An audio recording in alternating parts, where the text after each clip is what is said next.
Hello and welcome to Until We Arise. This is Rachel. I am the founder and CEO of Until We Arise, where we bridge a divided people to loving community, empowering resources, and a compassionate Christ. Hi, my name is Vero, and I am the co-founder and CFO of Until We Arise. And our vision is to build a thriving global community of women who combat injustice and oppression with love and compassion.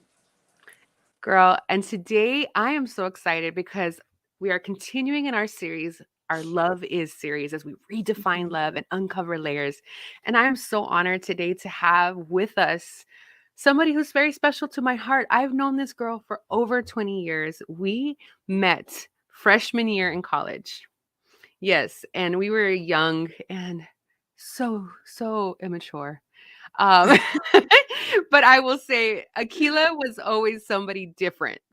I was wild and ridiculous, and she was the crazy girl who had 7 a.m. classes. I was like, I mean, I got my stuff done, but Wow. this girl had the 7 a.m. class. She would shut it down in the dorm. She was like, everybody quiet. It's after 9. It's time to knock out. and so I think that the little story I want to bring about this girl before I tell all the cool things is that we hung out the other day and I realized she told me she came to my room, and my room, again, I don't make my bed as often as I should. And she's like, oh, no, it's fine. I don't make my bed that much either, as much as I used to, which I know is not completely true. Because this girl in college, though, she used to like perfectly make her bed. And so me being Rachel and annoying as I am, whenever I would go, I would sit on her bed and I would crunch up or like move the blanket just to bother her. You're a brat. I You're such a did. brat. I was you're too you have a 7 a.m. class. Go wrinkle your sheets. No. Oh my um, God. but we loved each other and she is amazing. I will give you her official titles right now because she has accomplished so much in her life in the 20 years that we've known each other. I mean, even before that, she was an amazing student at UC Riverside where we met. She's been running since the age of 8, so she got a full scholarship to UC Riverside as a track star, pursued a career a little after that, and she's like just the fitness queen to me. And what I love about her and her fitness journey is that she has just always been so committed to taking care of her health and inspiring to other people. Like is even Mhm. as like she helps me to feel better, even though she's got a six pack and I got a little extra 2 liter there. She's always so inspiring. We work out together. She has been boxing for a few years now and she's a beast. Like I just love hanging out with her. She's from Oakland, California, and she has an environmental science and biology degree from UC Riverside. She also has a degree in nursing from Drexel University and 2 degrees from in midwifery and nurse practitioner as a nurse practitioner from Georgetown University. Like Wow. this girl is a beast. This is what I have. She's a recent graduate of midwifery and women's health practitioner program. She is a community health advocate and she's passionate about working with BIPOC women and individuals in the birthing lactation space, dedicated to highlighting and diminishing inequalities in maternal health. Having her be a Mm. part of Until We Arise's guests here is so important, especially as we talk about women's health and supporting and empowering women. Having women in the field, especially in the health and science field, is just so important. And as a Black woman, having her represent this is especially knowing the inequities that happen. I'm just so honored to invite her to our show to talk about love. Welcome, Miss Aqueelah Tillman. Hi, Hi, guys. Welcome. Thank you for welcome. having me. I hope I didn't embarrass you too much. No, you didn't. About that bed sheets, I can owe it all to my dad, who's from the army. We had to get it nice and crisp. I know. I think like my dad wasn't in the army, but he definitely had some institutionalizing background. And so he was like, they would try to get me to do that. They would try to get me to make my bed. Ironing. I used to help iron my dad's pants. Ooh, Mhm. do you remember in the early like 80s and 90s, there was like this crisp Mhm. like pleats that had to have or like, oh my. Hmm. So, yeah, I understand that a little bit. Wow. Yes. And don't make fun of me getting up early at 7. I had no option. I That's had track true. practice every day. So all the classes had to be done before that. So No, that's true. Wow. And actually, you were so disciplined. So I jokingly made fun of you, but I honestly loved your discipline. And there were things even after we graduated. I remember I was like, Aqueelah would wake up every morning and do crunches, and I was like, I can get up and do crunches every morning. That's the least I can do. I can do crunches every morning, and I would try, and then I'd fall off. But because it's one thing to be a person who has the intention of having discipline, and there's something else that actually pushes us to execute discipline, right. And so I think you are a model of a person who says yes and does it. Pretty amazing. I mean, I think just the background of starting so young and something so structured as track and field, it kind of exudes into all aspects of my life. And so I kind of stay dedicated to whatever my heart desires. And so here we are. Wow. That's amazing. Yeah. So are you ready? We're gonna get into it. I wanted to give the background just a little bit so people know, like, you are amazing. Actually, before I go into that, what drew you to nursing? What drew you to nursing? And then you also launched I know you haven't fully launched, or you don't do it a lot because you've been a student right now, you just finished your program, but you were also doing lactation. What is your passion for women's health? Like, how did you come to that? So nursing and women's health, completely different reasons why I do it. But being a midwife, now that I can say that I've graduated, I'm done with school, was kind of inspired by my mother, because she had all of us, me and my siblings, via midwife. And she always spoke so highly of the midwife that she had, and the experience. And I was in awe of that. And so I've always had that in the back of my mind, like, I think I want to do that. I don't know. When I started UCR, I actually wanted to be a neurologist. So that kind of shifted.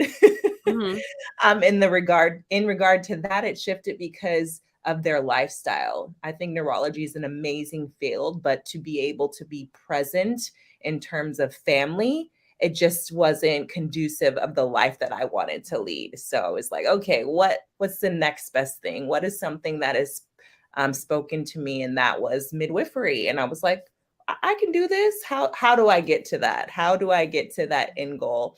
And it was like, oh, you got to go back to school. And I was like, okay, I can do this. I'll go back to school. And that's what I did. Went back to school for nursing, went to Drexel. And then just going into the specialty that I was in, which was neonatal intensive care, it was kind of an experience that one of my siblings had with the loss of their baby. And I just fell in love with the specialty. I fell in love with the nurses that took care of him. And that's kind of where the trajectory went in terms of guiding me into that space.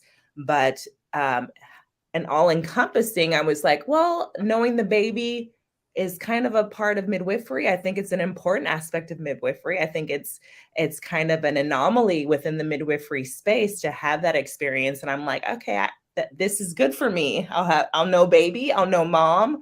Let's go. But one of the most igniting points into going into midwifery is the inequities and inequalities that surround women of color in the space of maternal health. And that's kind of like one of the fires under my butt to even get into this space, even more so than I was before. And just being a Black woman in this space and knowing that it's going to affect me when I come into that space and have children. And I just feel so called to that space. And then, of course, you talked about lactation. Yes, I got certified as a lactation counselor in the midst of going to school and all of the other things. So just being able to provide that service as well, especially to marginalized women or women who just need more education surrounding lactation. I started that business, and it's kind of like a mobile service. It kind of got on pause when I went back to school for midwifery and then my nurse practitioner license. But now that I'm done, I can kind of start back with that as well.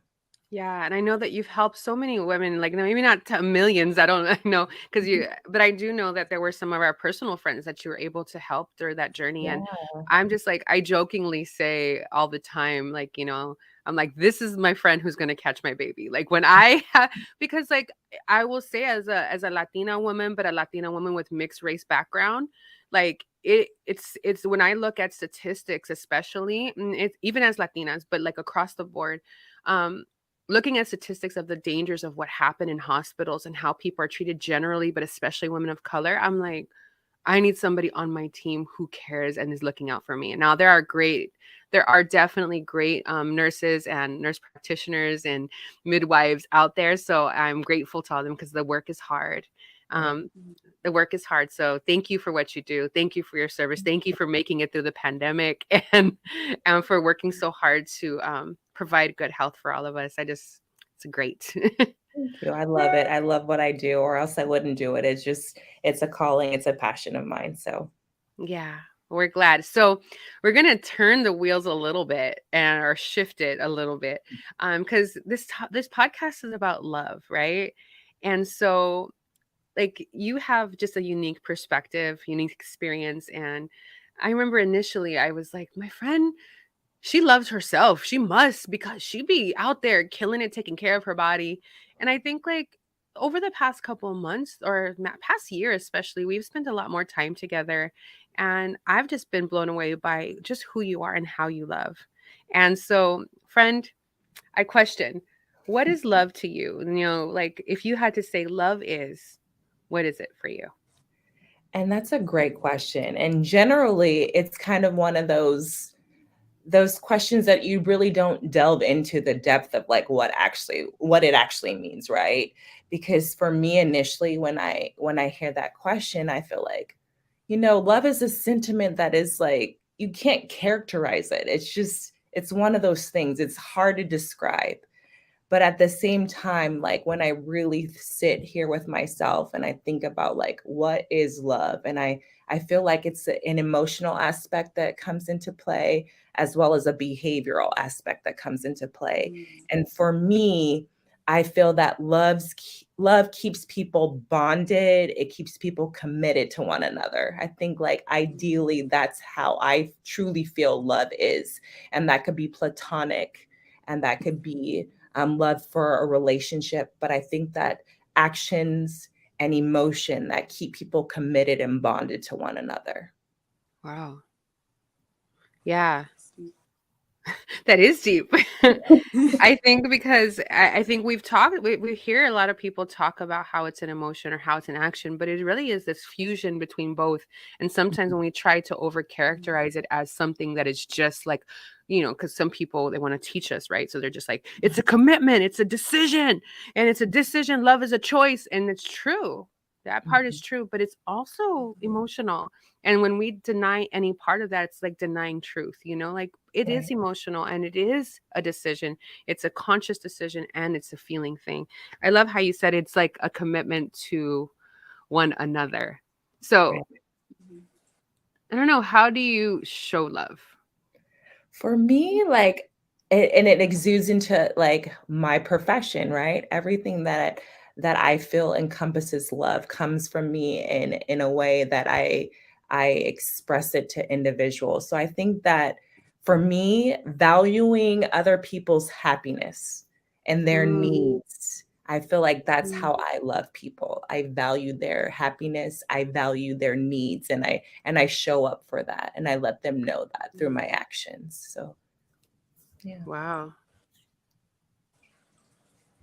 Do I you think that's feel, go ahead, oh, I'm sorry. good. No, you're fine.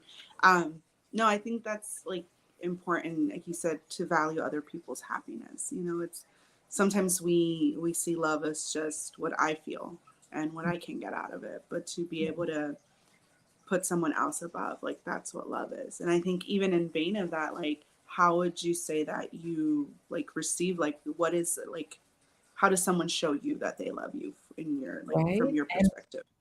yeah, and so initially, this is something that I grapple with in a lot of ways because I feel like there are times that I don't really think about that aspect of love, right? Mhm. I just know that what I feel, if they're happy, if I can value them in their space, that fulfills me. That's the happiness, that's the Mm. love that I feel. But at the same time, I'm like, no, there are ways where you actually do feel loved, or times where you don't feel loved. And what is that, Aqueelah? Like, what does that look like? And I say, for me, like, I am someone who wants to be seen and someone who wants to be heard. If you Wow. can listen to me and express your concern with what I'm saying, and we're able to have a conversation, we're able to connect in that way, that says so much to me, that you take the time out to connect and hear and see me, who I am, you know? Yeah. That's powerful, I think, because to think about, like,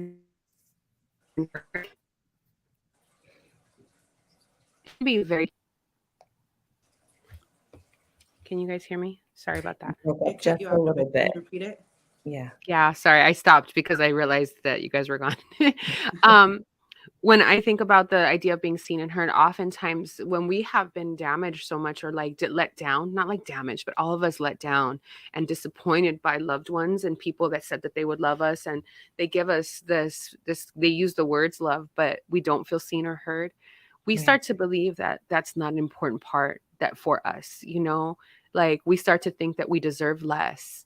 And I think it's really powerful to be able to say, like, to find that power, say, no, I want to be seen and heard. I want to know that I matter. And I can say that from my own personal experience. Sometimes, having been let down by people frequently, I start to like lower my expectation of how much I deserve to be loved. Mhm. And it shouldn't be that way, but I just kind of say, well, it's just probably not for me. That's not going to happen. And that's really hard. That's really hard to find yourself in that place where things that seem simple all of a sudden that are important. All of a sudden you're like, I don't deserve that. Right. And we settle for not feeling love, because it's one thing to be a person who continues to give it, but it shouldn't be always a one-way street where you're loving, and then you're not at a place where you can receive it. Right. Like, that's disheartening. So, Aqueelah, I want to transition a bit. It's not transitioning, it's the same idea. Um, have you felt like, you can either tell me a time where, or how you came to learn this, or how this like idea of love maybe was challenged for you, and what pushed you into this kind of understanding? Yeah. So, I have been in love. I have been in love in a relationship that lasted pretty long. So I have that love relationship and knows what that looks like and what that feels like and what emotions come from that space. And so within me, I can say, like, okay, with being in love, this is what this feels like. This is what I deserve, right? But then there's also a different type of love, like, for example, from a parent. From my perspective, I just lost my father in August, and that was a different type of love. But when I lost that love, I felt heartbroken. And I was like, but it's a different type of heartbreak than this other type of love that I experienced, you know? So when it came down to that space, I was like, okay, let's sit here and differentiate between what true love is and what that feels like, what that looks like for me, because it can be different for everyone else. And when I sat there and I was like, the last few days of my dad, passing away, we had some amazing conversations, and he let me know that he saw me. He let me know how proud he was of me, and just hearing those words of him seeing me was just it was just, I was in awe of, like, this is what love truly is, when you feel seen, when you feel heard, and coming from someone that you deem so important and a big aspect of your life is true love. And so I'm like, that is what I'm looking for. That is what I feel is so monumental and important in relationships, to know that someone sees you and sees you for who you are and what your purpose is.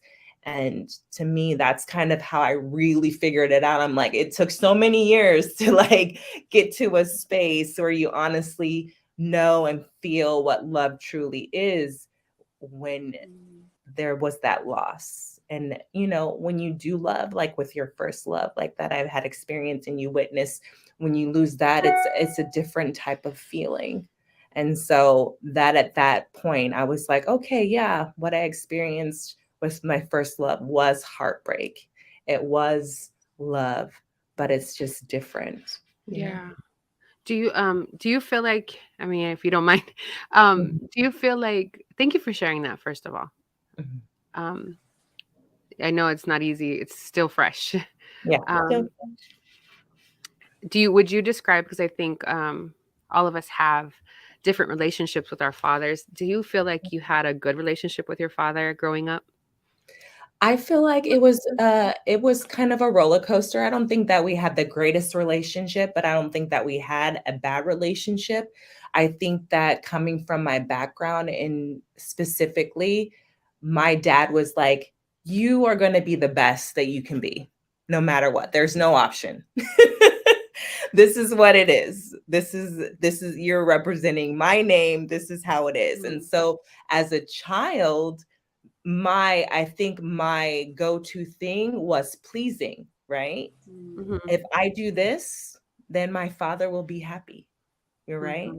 If I do this, then I am making my family proud. So when you go through a space as a child with that, you kind of get lost in translation in terms of like, what does this relationship look like? Or is this love that he's showing you? It was kind of a very interesting space for me as a kid. But once I got to college, because I've achieved that goal, right? He wants his children to be successful. He wants his children to be the best. It kind of changed the trajectory of our relationship, the types of conversations that we had. Um, it was just different, you know? Mm-hmm. So I think that as I grew up, my relationship with my father became better in my mind, Mm-hmm. because we're just different people. And I think once he relinquished that power over, molding a child into being successful, or successful in his eyes, then it was just like, okay, but dads are still going to be dads. I am his daughter. Like, he's still going to be like hovering, but it was just a different change in our relationship. Yeah. And when did you find out your dad was sick, if you don't mind sharing? So my dad started to have symptoms of being ill. What was it? In what year is this now? It's so lost. We're Like 2023. 2023, Jesus. It was 2021 towards the end. So it was around November, December. He was starting to have some types of symptoms. And we didn't know what it was at first. We were thinking, oh, it's probably just like maybe a UTI or something of the sort. And so went to the doctors, came back. They weren't quite sure what it was. Treated him with antibiotics. He got better. And then he got sick again. And it was kind of like this process of like, what's really happening. And, once you get a full body scan, you're able to delineate between what's going on. And then we found out that he actually had lung cancer. And so it was pretty quick. Found out he had the full diagnosis, probably, I want to say March. And then he passed away in August. I'm so sorry. Thank you. Do you feel like in that time, like, did that significantly change your relationship? Did you find I like new layers of this love? Because I'll say this, because I have not lost my father, thank God. However, you and I know, like, actually, I went to go see you once. You were at UCLA, And that's where my dad got his second liver transplant. So having seen my father sick, it was like for a very long time. It was really, really hard. And I remember I started to see my dad in a different light, and understanding his passion, his fight, his like who he was changed. Like things that I didn't understand, I began to learn about love and what love looked like and what I thought it looked like, So even though it was one of the hardest times, I'm so emotional. Even though it was one of the hardest times in my life, it definitely, I would say like one of the brightest, because I learned so much about my father and about his love for his family. Right. And I'm grateful that I still have him, so I'm able to build on it. I get that. So it's a privilege that I don't take lightly. But that season was hard, but I don't know if I'd be the woman I am had I not had that season to understand love differently, I don't know. Yeah. So I would definitely agree with like those sentiments exactly, because I was able to, you know, that your parents love one another. Like you see them in their interactions and their words. But in this space, I was like, wow, my dad is in love with my mom. Like it was so powerful in that space. Like the things he would say, how he would express himself. I was like, it was very powerful. They had been together for 42 years, so very long time. But in that space, I was like, wow, this is such a great example of like true love. He would tell me like, your mother is like the greatest thing that happened to me. He would tell me stories about her. He would tell me how they interacted, and then just seeing them visually, because if anyone sees someone who's ill or even that's dying and has been this, patriarch, of the family and their vulnerabilities, it's such a different view. You get to really kind of see who they are. And my dad was very expressive of how he felt about each and every one of me and my siblings. There's 6 of us. We actually had an opportunity to actually sit down and have a conversation with him. And at that moment, my mother actually was like, let me videotape this. And in my head, I'm like, who does that? Like, our dad is sick and dying and you want to videotape this? Is crazy. But I am so, so thankful of her videotaping it, because I get to hear it whenever I want about how in love he was with his children, how in love he was with his life, how in love he was with his wife. So it was very life-changing to me. And something that he said to me before he passed away, he said, "You are the best and you don't even know it." And it sits with me. And I'm like, what does that mean? Like, what does that mean?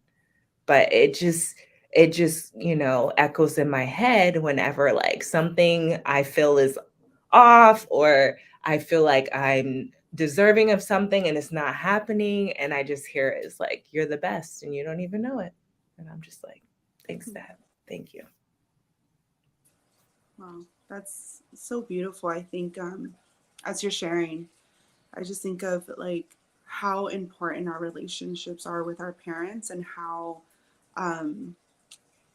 what's the word? Like how foundational it is in so many areas of our life, right? Like it's the first relationship we have like to another being. And as you're sharing that, just like me thinking, I don't have my father in my life, but I have men in my life. And just as I'm older, like something as simple as my uncle came to visit a couple weeks ago, and I was standing next to him and we were just talking. And one, like the dynamics, how they change, how you talked about like as you get older and you're like an adult now, it's that relationship changes. Like you're no longer this little child they either have to, like I said, like mold or protect or whatnot. And so even that alone is just like, okay, like kind of getting into that like relationship, like that change. But even he was telling me how my sister told him, like we call my uncle Papi because he's like the closest father figure we have. And he said that she told him, "Puppy, you're not as tall as I remember you being." And I was like, "Yeah, I remember." Like, yeah, I was like, "You don't feel that tall anymore." And he was like, "Well, you guys are grown." But I also have another uncle who was really like, he felt so tall. Like, I just remember he felt like super tall. And then when I went to stay he lives in Jersey, and I stayed there, he was like my height. And I was like, I'm not that tall. I remember him being so much more taller. But even just having those like moments with them, and I think, Rachel, what you're sharing is like, you see their humanity, because I think like our parents feel so unhuman sometimes. Like, they feel just so like superhero like at times, whether it's superhero, whether it's a villain, but they have these like very like iconic um places in our lives, and then you get to see them in this different light, and I think it makes them more human for us, and we realize like they have their own feelings, their own emotions, their own expressions. And I think even as you're sharing the beautiful moment you guys were able to share with your dad, that he got to speak into each of you that way. Right. Like, how would you say that has molded or changed the way you live life? Like, I think you shared, wanting to please him growing up, trying to fulfill all those things, but then now coming from a place where he has told you, like, you are, I'm going to misquote it, but you're, can you repeat it? Because I don't want to misquote it. The best. You're the best. You don't even know it. Like, how do you think that has changed how you approach things in life and how you look at yourself? For sure, because I think that anyone can speak to having moments in their life where they feel like they're not enough, right?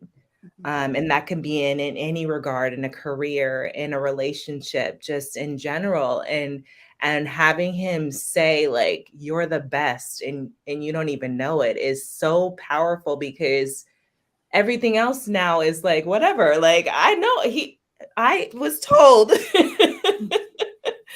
that I am the best. So everything else is just like sprinkles on the cake, because everything that I do, I always do with so much passion, and I have so much drive. And I know that the end goal is going to be what I want.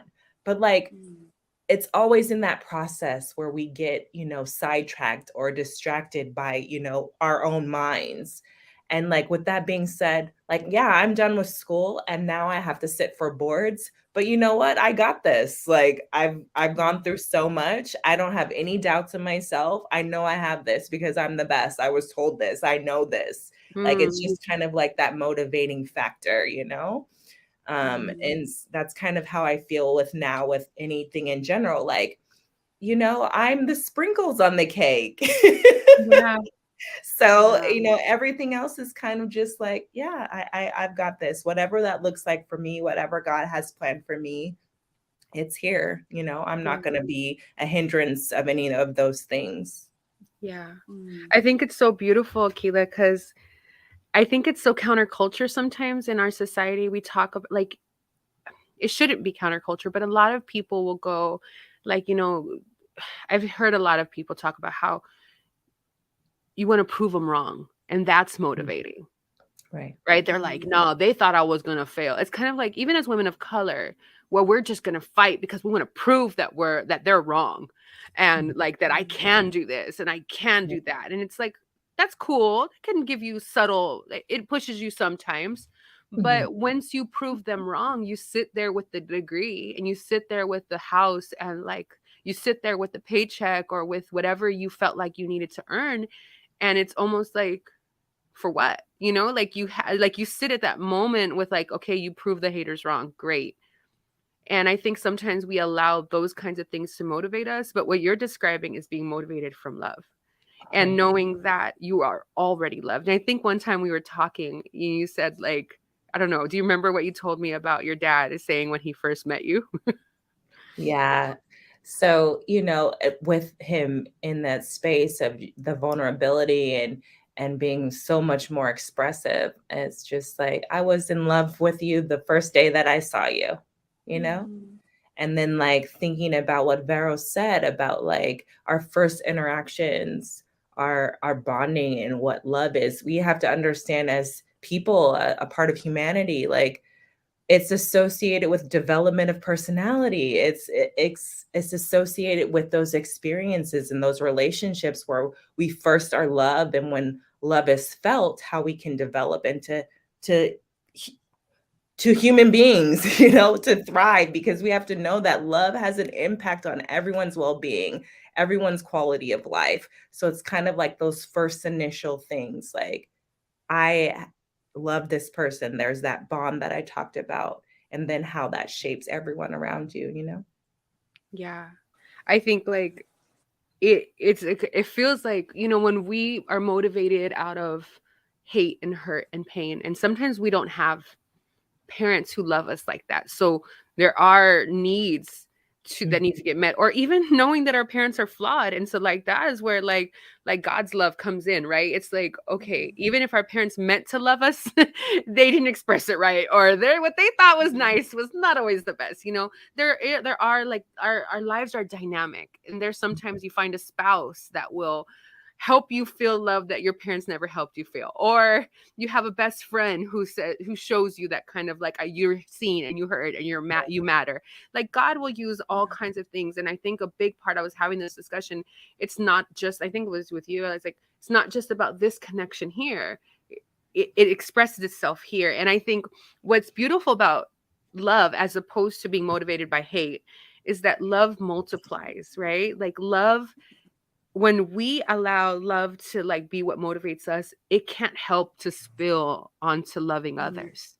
Like it can't help to go, if the hate is what's inspiring us, it's really hard to transition that to be compassionate and empathetic and towards others. But when it's motivated by love, it starts to spill out. And that's why, even though like if Aqueelah was a hater and she's motivated by hate, like I'm just gonna prove that I got the better body out of everybody, then I come out, she's gonna be like, yeah, one day you'll make it. Like she's not like that. Like I'm sitting there like I'm running out of gas, friend. She's like, come on, friend, you got this.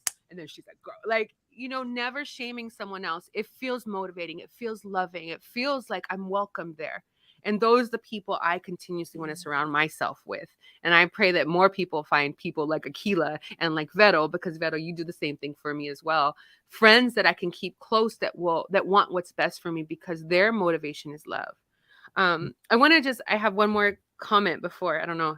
Did you guys want to touch on that? Yeah, I had a feeling. Go ahead. Yes. I wanted to just say, like, even the power for ourselves, like, to come from a place of love and not hate, or you know, or trying to prove someone wrong, like it does a lot for ourselves as well. Like when you come from a place of hate or trying to prove someone like wrong, or trying to prove all the haters wrong, there's like a constant striving. Like, where do you know you've reached, you know, where you've reached whatever it is you're going for? And especially if it's based on always proving someone wrong, like there's always going to be someone that will tell you it's not right, or this needs to be done better. But when it comes from a place of love, I think we even talked about this in another episode, like it's restful. Yeah. You don't have to prove. You come from a place of knowing, like you're saying, Aqueelah, like, I don't care. I already was told I'm the best, you know? And so it, like, in a sense, takes off the pressure, and you can just, I think you have a more capacity to thrive, because it's not, when I think also when it's coming out of hate, like you're limited to a specific standard that you think you need to meet to prove that you're good enough. And so you end up, in a sense, working against yourself and putting a cap on what you can do. But where you come from love, you're just like, I'm already the best. So anything on that is, like you said, just sprinkles, right? And I think my husband has shared this video with me before, but it's a clip of Kobe Bryant. And he is talking about how when he was a kid and playing basketball, and it's a little fuzzy in my memory, but he shared about how I think he didn't make any points in that game. And his dad was like, I still love you. Like, even if you don't make any points, I love you. And that was so inspiring to him, because he was like, if I don't make any points, my dad loves me. Like, I'm still going to want to make all the points, you know? Right. And it was just such a restful driving force. And I think that's so beautiful. And it just reminds me of the love of God for us. Like, he's like, you don't have to do anything to prove yourself to me. I love you.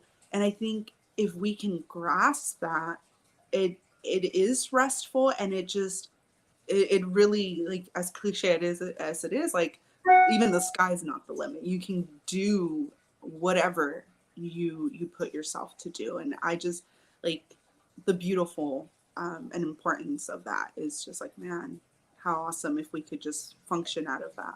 Right. And I want to come back to like hearing those words, because I will say my pathway into becoming a midwife and an NP has not been the smoothest. I have definitely been in the space of someone who definitely had me doubting my abilities. And I don't understand where she was coming from. I don't try to understand where she was coming from. But this person made it very difficult for me to thrive in my own space, in my own passion. But when I revert back to like listening to my dad, like, you know, those words, and then I would even vent to my friends, vent to my mother, and have that support, and vent to my siblings. And it was just like, okay, you know you have this, right? And then for that particular space, I'm like, this is why my presence is needed. Like, this is why my presence is needed in this space for women of color. Like, this is just puts an emphasis on that. But it was just not an easy path. But just having those words of like wisdom and love and kind of pushed me through, and like, this is why you're here. Yeah. That so beautifully transitions even from our podcast last week. It was discussing like the idea of love being my identity, right? Like, and that's how I choose to be remembered, not just as, I would imagine, not just as Aqueelah, the nurse practitioner, this, like all these other things, but Aqueelah who was loved by her father, you know, like that's different. Like, I mean, I know you have all those other things, but it's motivated from that place. A girl who was loved by her father, you know. And I think one thing that you mentioned, and I think both of you guys were talking about, was like identifying the humanity, realizing he's not as tall. He's not as, I thought he was thunderous and he knew everything. I know that experience. Like my dad, you know, especially when I was younger, I just thought he was invincible, you know. And then when he got sick, I'm like, oh, there's what? That's not possible. You're the strongest man in the world, you know? And then I realized that my dad wasn't as tall as I thought he was either, because like we're the same height now, and I'm 5'9", so that's like a normal height. But my brain, he was like 6'4". Like my dad's like, you know, he has the personality of a 6'4", you know?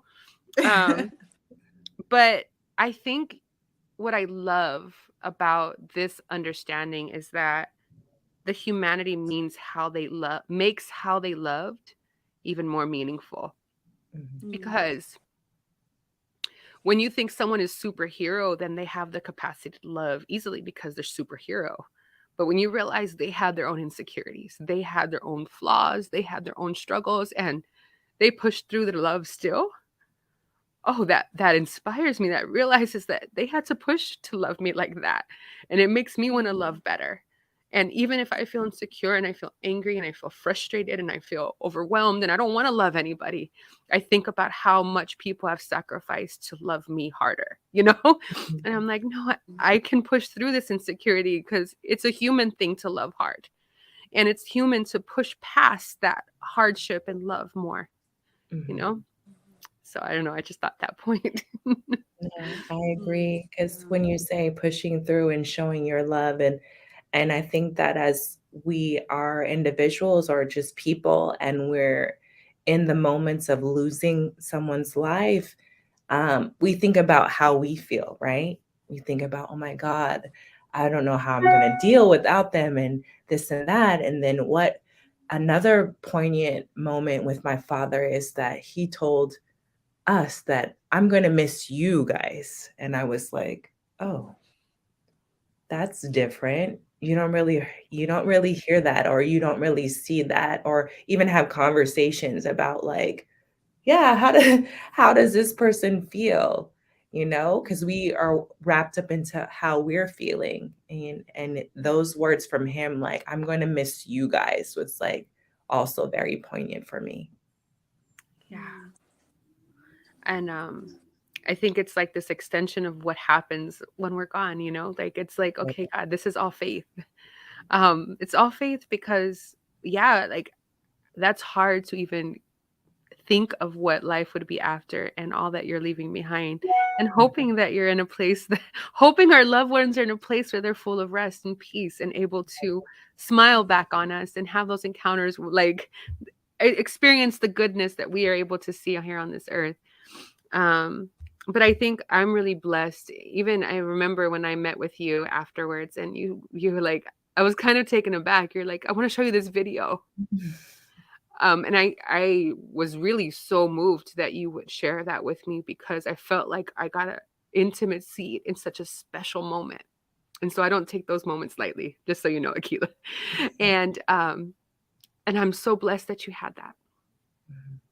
I'm so blessed that you had that, because a lot of people don't have that opportunity. And I hope that through hearing this story, people are still, they, even if the words were never spoken, even if they didn't have a chance to hear their father or their mother share these kinds of thoughts, that they would be quickened and know that there's something in there that, even though it wasn't said and maybe they don't have the video recorded, it still matters and the love was still there. Yeah. And I really thank you for being so courageous to share this story. It's not easy, friend. Okay, final question. Are you ready? Unless, Vero, did you have another? No, not right now. Continue. Okay, Aqueelah. So my final question is, after having all this experience, and one day you and I will be gone and forgotten, hopefully not forgotten. What is the legacy of love that you hope to leave? Okay. I think the legacy of love that I want to leave to those that are in my presence, those people that I encounter, that I touch, is that valuing individuals' space, individuals' happiness, individuals' presence is far more grandiose than, the societal compartmentalized way that they want individuals to like feel love or see what love is. I think that we have to understand that it is an all-encompassing, like I said before, like emotion, behavior, and the willingness to love. You have to understand that you have to be willing to love in order to receive it as well. And I think my legacy is to let people know that love is not painful. Love is not conditional. That when you see love, you will feel it and you will want to exude that within anyone around you. That's beautiful. That is.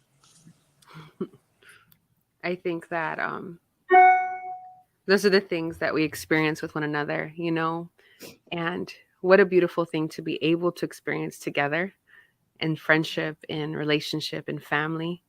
And I just want to encourage anybody out there who may find themselves lacking that love, because I know, having done the work that I've done for so long, we don't always have those places where love isn't expressed, where we don't feel seen, where it is really painful. And the only understanding we know of love is painful.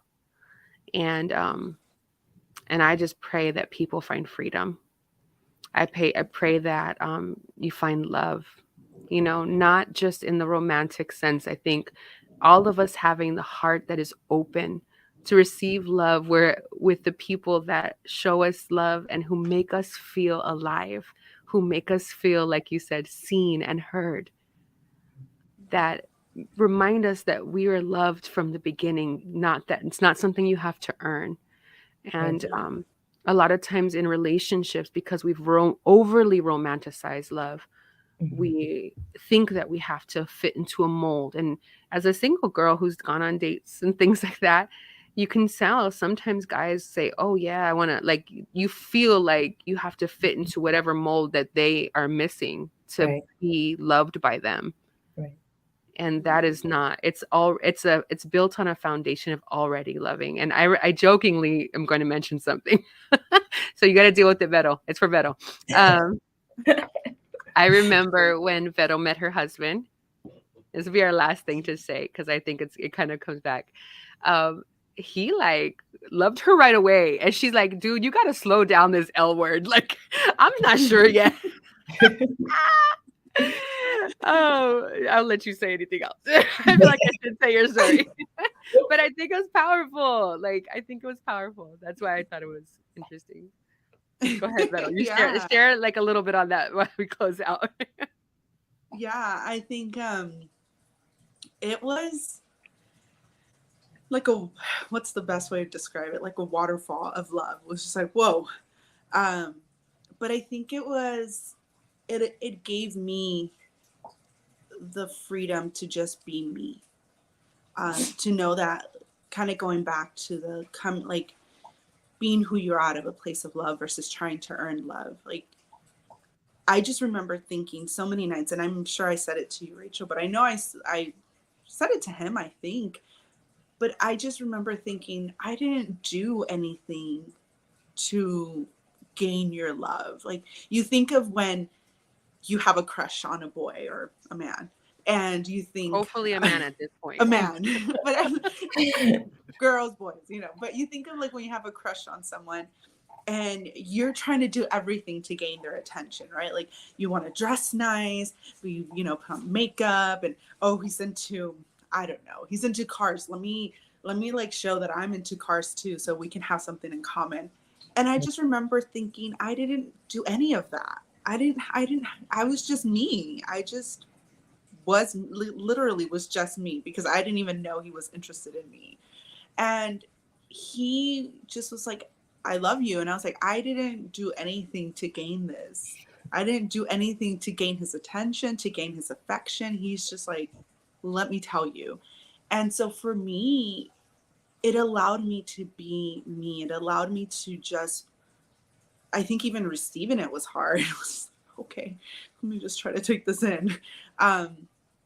But it helped me. I think it helped me even accept parts of me that I fought for so long, to say, no, this is also lovable. I'm not a hard person to love, but I am someone who people want to love. And so it was freeing. I think, like Rachel was saying, like, it just provided a freedom to be me and not feel like I had to prove anything. It was just already approved, was kind of the best way to say it. Yeah, I love that. And I think it's just a human example of what God says in the word, that we love because he loved us first. Mm-hmm. And what's one of our other, we had like, I think another conversation, I guess it keeps on coming back to that, because it's rooted out of being loved first, and God's love for us gives us that peace. So I kind of want to say, I don't always close in a prayer, but I kind of wanted to say a quick prayer for people who maybe feel like they're lacking in that love department, and they're longing, and maybe they've given up that it's possible to be loved. Maybe they've given up on like just being them, and how that has always felt so problematic. And so I'll just say a quick prayer. God, I pray that anyone listening, whether they're in marriage, whether they're single, whether they are still teenagers or kids, or wherever they are dating, I pray that they have a love encounter that is not based on what they can earn, but just completely pure in just being loved for who they are. I pray all of us would encounter that in future relationships, as well as in relationships with our parents, that we would have that encounter and then be reminded of the purity of the time we first met, of being loved first at that point. Let your peace cover us. And I pray that your love become more aware in all of our lives. In your name we pray. Amen. Well, thank you. I know I don't always close. It just felt right.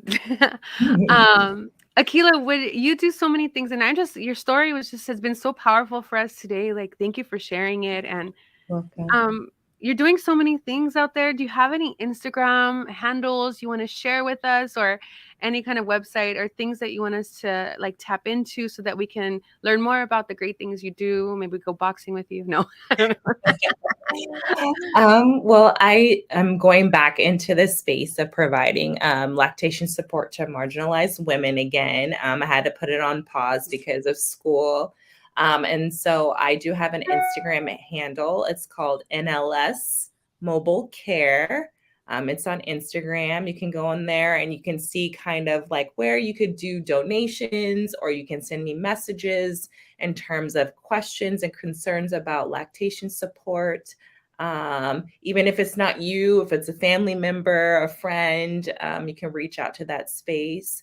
But also, like Rachel said, I also want to motivate people to be better and happier and healthier individuals. So I'm also on Instagram, and it's real, REAL, and AND, bodied, BODIED. And I do a lot of workouts. I do a lot of inspirational posts. You have an insight into my life. I'm kind of going to get back into working on my page and doing more of that soon. It's just been on pause, but yeah. Well, you've just been a little busy, earning all the degrees and getting all the certifications. So, I mean, it's not a big deal. But thank you so much, Aqueelah. I was gonna see if we can see some guns, because like we got to prove, like, do you have... No, she's not gonna be able to. The gun show is not happening. Oh man. Oh wait, we saw a little bit. Just you doing that. Just doing that. Oh yeah, I see the gun. So silly. Thank you so much, Aqueelah. And if you don't already, follow us on Until We Arise on Instagram at Until We Arise. You can also check out our website, untilwearise.org. We're always putting a little update so you can find us. We're on Instagram. We're on Facebook. We also here on YouTube. You can catch this podcast on Apple Podcasts, Spotify, and all the above. Every Saturday here in Los Angeles, we have a South LA outreach where we go and feed the public in South Los Angeles. So you can come and you can donate. You can donate your time, volunteer. Additionally, we have Elia's Gift, which is a program that helps to heal the brokenhearted, reaching out to people in women who have lost children through stillbirth, miscarriage, and other infant loss. And so there's always a way you can be a part. We have volunteer days and you can give. You can find more information again on our website or on our Instagram, and keep up to date with all that's going on, because Until We Rise is doing some really great things. So did you have anything you want to add, Vero? Oh, wait, I want to say thanks to Aqueelah. She kept a volunteer as well. She's always supportive. She donates to our cause. She volunteers, and I just appreciate that because it means a lot to us. So thanks. Thank you. No, yeah, just make sure you're following us. Make sure you're keeping up to date. There's ways to give and be a partner. And I think the last thing I would just say is just remember, until we arise, what won't change in our lives, in our families, in our communities, and in our world. Until we arise. Until we arise. Thank you, guys.